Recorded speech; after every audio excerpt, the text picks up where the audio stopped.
एक समय की बात है, एक छोटा सा गांव था।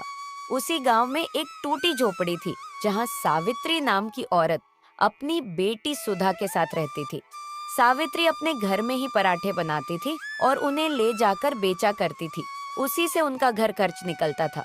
एक दिन जब सावित्री पराठा बना रही थी, तभी बोलती है, सुधा बेटा, ये कुछ पराठे बेचकर आज का राशन आ जाएगा। भगवान चाहेंगे तो कल सब ठीक हो जाएगा। माँ, हम इतने गरीब क्यों हैं? क्या हमारी किस्मत कभी नहीं बदलेगी? बेटा, मेहनत और ईमानदारी कभी बेकार नहीं जाती। भगवान देर से देता है, लेकिन देता जरूर है। कि सुधा सड़क के किनारे अपने माँ की मदद से पराठे बेच रही थी।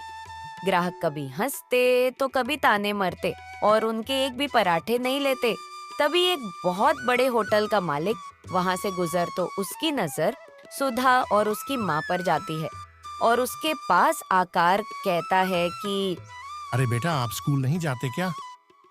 नहीं अंकल, मैं स्कूल भी जाती हूँ और अपनी माँ की मदद भी करती हूँ।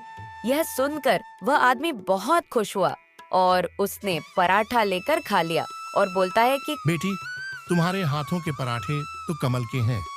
क्या तुम हमारे साथ होटल में काम करोगी? और तुम्हारी पढ़ाई का खर्चा भी मैं उठाऊंगा। सच में अंकल?